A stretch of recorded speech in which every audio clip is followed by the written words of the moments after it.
What's going on YouTube? The King is back.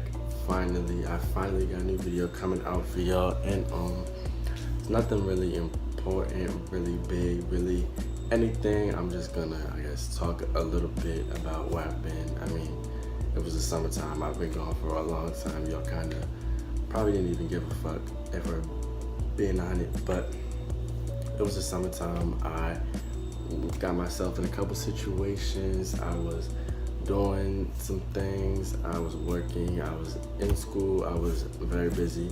I was learning. I was growing. I was being myself. So that's kind of a short little rundown of where I've been. I might have a couple story times about some things that happened during the summer, or maybe some like specific like advice little videos that I might want to make for you guys, depending on if you guys want to see it. You know, I'm always here for your feedback. So if you give me feedback, I can kind of put out whatever you want. It's just comment if you want to hear me talk about something, and I will talk about it. And today I kind of just wanted to get you guys in the light that I'm in the mood, in the whatever, the state of mind that I have been in recently, got in, and I love, I guess, this new me. I feel like I've grown up a lot. I've kind of my ways, my values, my morals, everything about me is kind of matured, and I really fuck with that. I'm kind of doing this like off the paper that the little notes that I made, so it might not be in the right order, but I'm gonna just talk, you know, make conversation. First point I made was go after what you want. When I say go after what you want, I mean simply just that. Like, don't let anything hold you back. Put your best foot forward in every single thing that you do. That means in your job, in your schoolwork, in your relationships, in your friendships, in your self-healing, all that stuff. Don't let your conscience hold you back. Just go for it. Do it. You can do it. You got this. It will be very, very, very worth the wait, the struggle, the anything, that outcome, knowing that you put your best effort into it, you will like that outcome. Stop wasting your time. That's real simple. I feel like everybody knows when they waste time, whether it's because they do certain stuff, they take naps, they just do stuff that they really, no, I'm not gonna say shouldn't do, but are like, you know, they waste time. Or give yourself like a certain hour to waste. Like, I can waste time between 3 and 4 o'clock. That's the time I'm gonna take a nap. That's the time I'm about to smoke my blunt. That's the time I'm about to, you know, do whatever. Always find a start. You know, look for, I'm sure whenever there's anything that you want to do, whether it's a job, an organization, anything, there's the starting point. There's stuff that you have to do that research, find that starting point, get there, do it, complete it, excel at it, and, you know, take notes. Man, you can do this. Like, what? This next kind of part that I'm going to talk about is because of what I've been through the summer. This next part is get what you deserve out of a relationship. That's kind of simple to some people, but to some people it's not. A lot of people find themselves getting lost in with doing to somebody else what they would want their partner, I guess, to do.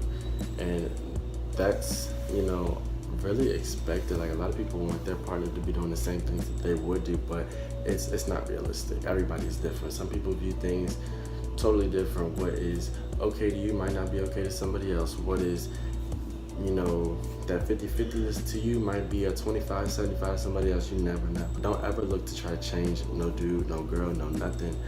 You have time. You have time to date. You have time to get heartbroken. You have time to make these lessons. And so don't feel like you mess with one person, you have to change them because you're not getting exactly what you want. Like, you shouldn't have to break up with somebody or stop messing with somebody and have it be beef. They should understand. You should be mature enough to talk about why you don't want to continue on with it. Do that. Like, hey, look, I feel like with me being this and being on this track, I want my significant other to have this. I need you to be this. I need you to look at me this way. I need you to treat me like this. I need you to make me feel wanted. I need you to, you know, let it be known. Don't just expect, don't just assume, because then that's how you're gonna end up getting your heart broken over here telling your friends, you know, he should be doing A, B, C, D, E, F, G, but you're not telling him or her that he should be doing that, so he never knows. And he's never gonna change. And you're sitting there staying. So you're gonna be looking stupid in the end because you're hurt, not him. So there's that. Remember, you do not have to accept anybody saying that's just how I am. You know, oh, you suck at texting. Well, that's just how I am. Oh, well, you're quiet. Well, that's just how I am. That does not have to be okay with you. You could be looking at the finest piece of whatever, and if they say that, then you can be like, okay, that's cool. When you're trying to decide who you should, spend your time with, make sure you find somebody that cares if you made it home safely. And I mean really care, not just claim. Because there's been people, oh, text me when you get home, cool. You need people that are actually gonna, you text them, I'm home, it's like, great, glad to know you're safe, good night, or whatever.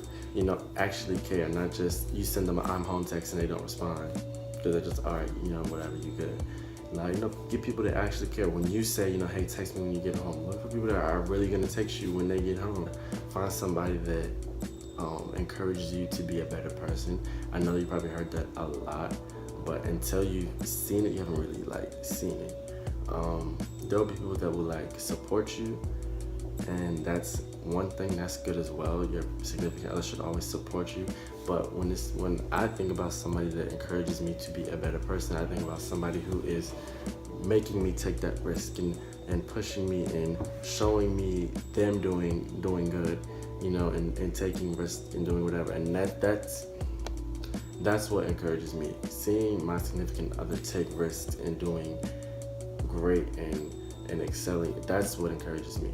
I don't want somebody that's gonna be a bum or being, laid back doing whatever they're doing, and then they're just, oh yeah, but I support you doing that. But that's not really encouraging, because they don't feel it themselves, It's, they're always remember sex is irrelevant. Sex is irrelevant to every single situationship, every single whatever, because it's so easy to get. And it's not even often, sex should be forbidden or just saved.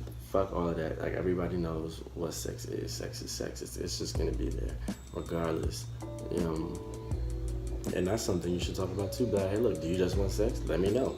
If you just want sex, don't be out here playing dudes, playing girls just for sex. It's not that deep. If you want sex, be like, hello, I think you're attractive. I'm not looking for a relationship, but yes, I would like to put my dick inside you if that's cool. Everybody's okay. Hey, then that goes for you or the other person to be like, they can think about it, hey, I appreciate the compliment. I appreciate you telling me what exactly you want straight up. And since I do appreciate that, well, hey, cool, maybe I do want to have sex with you. You're not coming off at me weird, talking about some, oh, I'm trying to fuck, that's disrespectful, and that's what makes people not really just want to have sex with you. If you just want to have sex, come at somebody with respect and just tell them that that's all you want. And most likely, not saying most likely, but you're probably more likely to get it if you say it like that than you just come out blatantly, I want to fuck. And yeah, so there's that. And lastly, the last thing I want to mention is your significant other should always make you feel loved without no type of monetary value. What they buy for you, what you buy for them, that should not, equal to the amount of love that they have for you or give for you. And that's kind of self-explanatory. You should never feel like, oh, since he buys me this, that, and the third, he loves me. No. And you shouldn't feel like since I buy him or her A, B, C, D, E, F, G, that I love. No, it's not like that. Love is so much deeper than that. Love is so much deeper than that. But I can probably get into that in another day. So, with all that being said, I kind of rambled a little bit longer than what I thought I was gonna do. But thank you for watching. Make sure you comment, like, subscribe, share this video. I'm kind of in my new dorm. I might do a little dorm room thing. If you guys want a tour of my dorm, it's not really that fantastic, but it's cool. If you guys want that, or a vlog, or any advice, where to find that, comment below. Follow my social medias here. And subscribe, thumbs up, share for your friends, and yeah.